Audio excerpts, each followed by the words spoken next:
The cold words came from my mother-in-law, Catherine. The moment it was decided that her son would be transferred abroad, Catherine took the house away from me and my daughter. With nowhere else to go, I headed to the park, holding my 2-year-old daughter, lost and wondering what to do next. Suddenly, I was surrounded by police officers. "Please come to the station." In the pouring rain, shivering from the cold, I followed the officer to the police station. An unexpected person was waiting for me there. "My name is Emma, and I am turning 35 this year. I met my husband Bob at work, and after dating for a year, we got married. I quit my job when we married, and 2 years ago, our daughter Lily was born. Currently, I live with Bob, Lily, and my mother-in-law, Catherine. We used to rent a place, but after Catherine's husband passed away and she began to have knee problems, we decided to live together and bought a new apartment.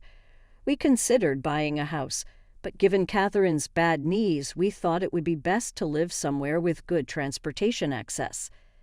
Buying an apartment was cheaper than a house at that time, and it has an elevator which makes daily life easier. Catherine also preferred the apartment, so we made a down payment and took out a 35-year loan. Bob's company often requires its employees to travel or relocate, but since we bought the house, we were told he wouldn't be transferred for a while. However, he travels on business more frequently than other employees, about once a week to other states. Having a 2-year-old daughter, I honestly feel stressed when Bob goes on his business trips. In the beginning, Catherine was cooperative, but now she doesn't help with childcare at all. In fact, she creates more work for me. For instance, she just eats and leaves her dishes around, and she leaves cooking utensils without rinsing them. I'm often busy with Lily, and by the time I notice the food has dried on the dishes, making them hard to wash. Even when I ask her to at least rinse them, she just apologizes and promises to be careful next time. But it's all talk. Strangely, she rinses them when Bob is around, and I only realized this recently. At first, I thought it was okay since she occasionally rinsed them, but now I see it differently. I believe Catherine is intentionally giving me a hard time. For example, when she asks if I need anything from the store and I say no, she later mentions after I return that she actually needed something, and this happens quite often. Considering Catherine's bad knees, I believed moving was painful for her, so I wanted to help as much as I could. But my desire to assist is slowly fading. I thought about discussing it with Bob, but he's already stressed from work, so I didn't want to add to his burden. Catherine's behavior started soon after we began living together, and it's been going on for several years now. When I consulted with a friend, she said, "That sounds like she's bullying you. Why not talk to Bob? I think he might help." If I were to consult with Bob, there's a chance Catherine, who has no relatives, could end up in a facility. At that time, I felt maybe it would be better for me to endure it. However, one day, an event occurred that changed how I felt. That day, I planned to drop off Lily at my parents' place. My parents love Lily and occasionally have her over for sleepovers. Thanks for always bringing Lily. We look forward to these visits. Why don't you stay over sometimes too? I'd love to, but I'm worried about leaving Catherine alone. I'll head home. Don't spoil Lily with too many toys. After enjoying a brief chat, I decided to return to the apartment where Catherine awaited. Upon arrival, I realized something. I had left the keys at home. Though initially concerned, I remembered Catherine was home and decided to ring the intercom. I dialed the room number on the intercom, but there was no response. Could she have gone out? Thinking that, I decided to wait outside for a while. However, Catherine never returned. This went on for about 2 hours, and by 7 p.m. it had gotten dark. Just then, another resident seemed to be returning, and I followed them in once they unlocked the main entrance. Catherine rarely goes out at night, so I was certain she was at home. With that thought, I pressed the intercom button outside our apartment. Though I could hear the ding-dong sound from inside, there was still no response. After waiting by the door for some time, I heard a faint sound from within. This meant Catherine was indeed inside. I tried the intercom a few more times, but Catherine refused to come out. Feeling defeated, I stayed at a nearby motel for the night, planning to return when Bob was back from his business trip. What happened out shopping, actually? I told Bob that Catherine had locked me out. He was understandably upset on my behalf, but Catherine just said, "Oh, maybe I didn't hear because of my hearing." I'm getting old, you know, trying to hide her smirk. Relieved to be back inside, I grabbed my keys and went to pick up Lily, who was staying at my parents' house. After discussing the situation with my folks, they said, "Sounds like she's giving you a hard time. If it becomes too much, you're always welcome back here." Exactly. Remember, you're our precious daughter. Their comforting words brought tears to my eyes. Feeling defeated, I stayed at a nearby motel for the night, planning to return when Bob was back from his business trip. What happened out shopping, actually? I told Bob that Catherine had locked me out. He was understandably upset on my behalf, but Catherine just said, "Oh, maybe I didn't hear because of my hearing." I'm getting old, you know, trying to hide her smirk. Relieved to be back inside, I grabbed my keys and went to pick up Lily, who was staying at my parents' house. After discussing the situation with my folks, they said, "Sounds like she's giving you a hard time. If it becomes too much, you're always welcome back here." Exactly. Remember, you're our precious daughter. Their comforting words brought tears to my eyes, but in front of Lily, I quickly wiped them away and headed home. For a while, there were no more issues with Catherine. Then, out of the blue, Bob's international transfer got finalized. A permanent transfer, not a business trip. "Yeah, we finally bought a place, and now this international assignment. What do you think?" Bob asked.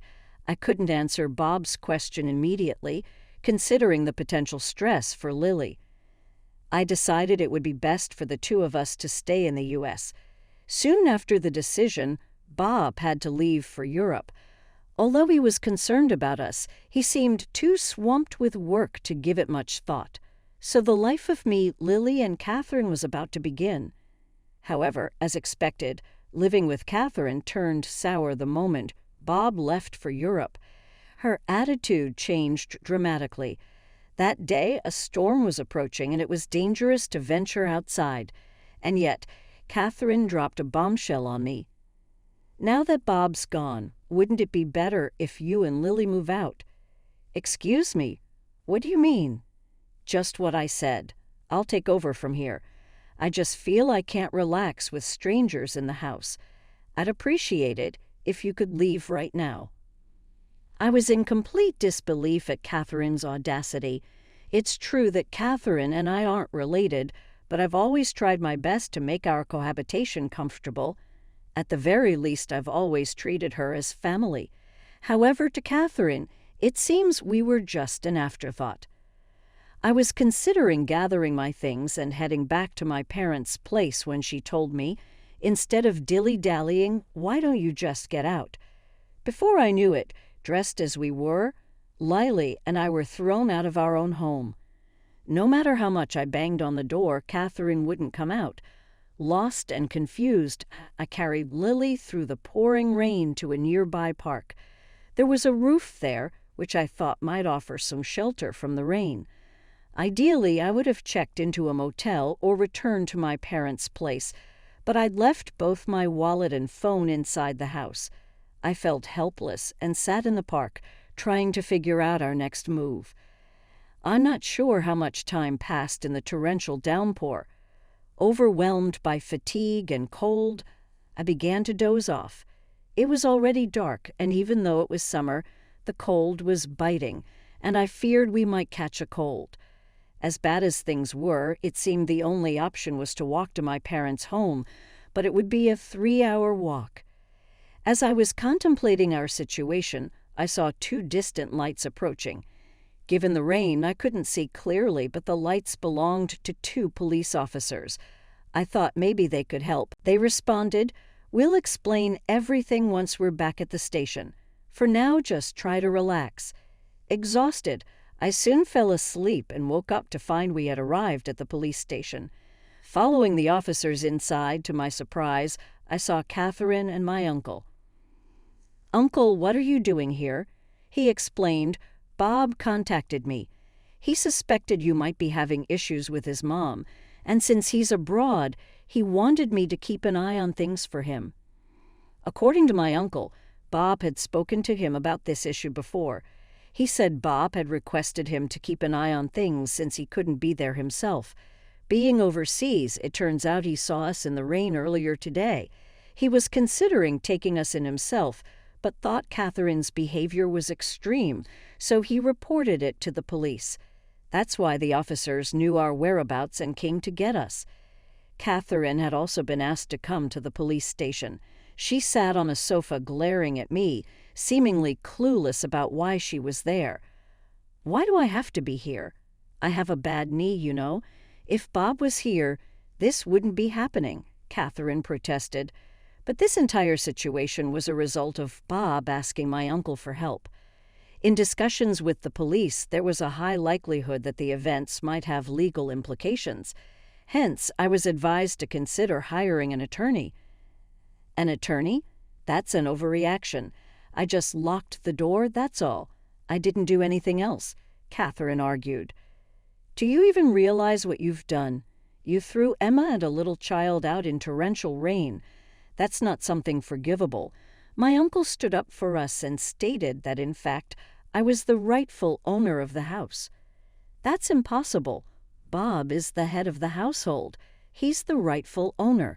Now that he's not here, it should be mine," Catherine asserted, but she was mistaken. Actually, my uncle runs a real estate business and got us a great deal on a condo. Bob had recommended that the property be put under my name. I was indifferent at the time, but now I'm glad I heeded Bob's advice. Later on, following my uncle's advice, I decided to hire a lawyer. The lawyer said it would be challenging to evict Catherine. Therefore, the best course of action might be to place her in a care facility. Upon hearing this, I immediately called Bob to explain the situation. Bob hadn't anticipated the issue would escalate this much and said he'd like to return from Japan to discuss it properly. He also said he was considering placing Catherine in a facility, unaware of all this. Catherine, despite being at the police station, casually snacked on some crackers. Since I couldn't return to the house with Catherine, I decided to take shelter at my parents' place until Bob returned. Bob would be back in a week, giving me time to ponder our next steps. If Bob wouldn't support me, then divorce seemed the only option. Regret filled me, wishing I had sought advice sooner. A week later, Bob, having returned from Europe, was at the house with Catherine, so I moved back home from my parents' place. Given the urgency of his return, Bob had to go back to Europe soon. He could only stay in Japan for a few days, so we needed to discuss our next moves. I heard some things from Emma's uncle. "Is all of that true?" Bob asked. Catherine stubbornly refused to admit any wrongdoing. She even claimed I was scheming to evict her. Bob, who should have been on my side, seemed to want to consider Catherine's perspective. "I get it. So, do you have any evidence to prove Emma's plotting something?" Bob asked me. "Evidence? Of course not," I replied. "I see. Emma, do you have any evidence?" Bob inquired. "To be honest, I've been so busy with work, I haven't been able to keep an eye on things. I'm not sure who to believe." I handed Bob something I had with me. "What's this?" I gave Bob a voice recorder I had been using. It contained recordings of Catherine, who not only evicted me but also often berated me. When Bob played it, he heard Catherine's voice saying things like, "Such a worthless wife. I wonder why he even married you." Hearing this, Catherine quickly began to defend herself. This is taken out of context. Everyone has their moments, right? I was just frustrated at that time, but it was just this once, she claimed. However, a barrage of recorded verbal abuses played from the voice recorder. There were countless instances, and even some which weren't captured on the device. Bob's hand holding the voice recorder trembled with tension and anger. Meanwhile, Catherine looked guilt-ridden. "Mom, what is this about?" Bob asked, but Catherine remained silent. "If you won't answer, then I assume this is all true. If so, I need to protect Emma and Lily. You understand that, right?" I had never seen Bob angry in all the years we've been together. Catherine, probably seeing this side of Bob for the first time too, looked frightened and shrunk back, unable to say a word. Afterward, there were several discussions until Bob's return to Europe. I asserted that I could no longer live with Catherine. Considering Lily's presence and not wanting a repeat of this event, I felt I wouldn't be able to handle it. Bob seemed to share my sentiment, leaning towards placing Catherine in a care facility. However, she strongly opposed the idea, complicating the discussions. "Regardless, I've decided to sell the house. So you can't stay here anymore. If you don't want the facility, you'll need to find another place," I told Catherine. She resisted the idea of selling the house, but it was a tough request to accommodate. That's because Lily and I had decided to move to Europe. Bob regretted not being more present for his family and wanted to be there for us moving forward. Although I was hesitant about living abroad, knowing Bob would be with us reassured me. Besides, Lily is only 2, and it would be good for her to practice her communication skills in Europe. Therefore, selling the condo, which still had a mortgage, was the only option. If we left it as it was, Catherine would have to cover the mortgage. Considering she's on a fixed income, she doesn't have that kind of money. Given her future prospects, someone should be around to assist her. Despite our efforts, Catherine was adamant about not moving into a facility, so we had to forcefully place her in one. "I'm sorry, but I've got to head back to Europe. Could you handle any procedures required here?" Bob asked before heading back. With help from those around me, I managed to finalize Catherine's admission into the facility. The facility staff keep me updated on Catherine's condition, but it seems she's not doing well. It'd be one thing if she were just down, but apparently she's been giving people there a hard time.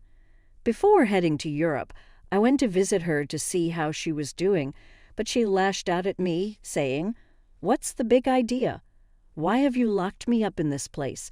She even vented her frustrations on the staff, complaining, "How can you expect anyone to eat this food? Isn't there something more flavorful? This isn't nearly enough. The beds are uncomfortable, and other residents keep making snide remarks. I'm going to lose my mind in here."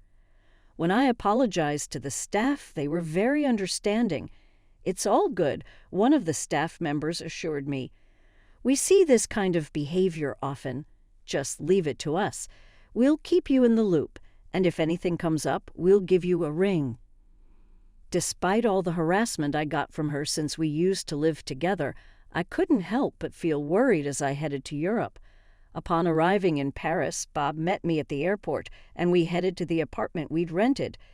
They say rents in Paris are higher than in Texas, but since Bob's company gives him an allowance for housing, we were lucky to find a spacious and affordable place. The neighbors in our building are super friendly and have been very kind to me, even though I don't speak French fluently. Yesterday, a neighbor shared some wine and cheese with me. In return, I gave them some mac and cheese. Meanwhile, I'm gradually learning French along with my daughter Lily. I know there's a limit to self-study, so I've also enrolled in a language school. There are a lot of Americans there, many of whom, like me, are new to France. I've made some friends there and I'm really enjoying my life in Paris. Back in the States, I had to be always concerned about Catherine, which often prevented me from fully enjoying outings with friends. But here, I can indulge in leisurely lunches just the way I like. The only concern right now is Lily. She's still too young for kindergarten. Kids here usually start kindergarten the year they turn 5, so I hope she picks up enough French by then. Fortunately, Lily seems to be catching on pretty quickly. I'm thinking of getting a job once Lily starts preschool. Bob says he's okay with me staying at home, but living in Paris has made me want to explore more opportunities. Seeing how ambitious and confident people are here has ignited something within me. I've become friends with a waitress at a nearby cafe, and she hinted there might be a job for me there. That cafe isn't only popular among the American community. Many of their customers are also learning English. There might be challenges ahead, but since coming to France, Bob and I have been communicating much better. I feel more confident in expressing my feelings, and I believe no matter what happens, we'll face it as a family. Right now, I feel happier than I've ever been in my life.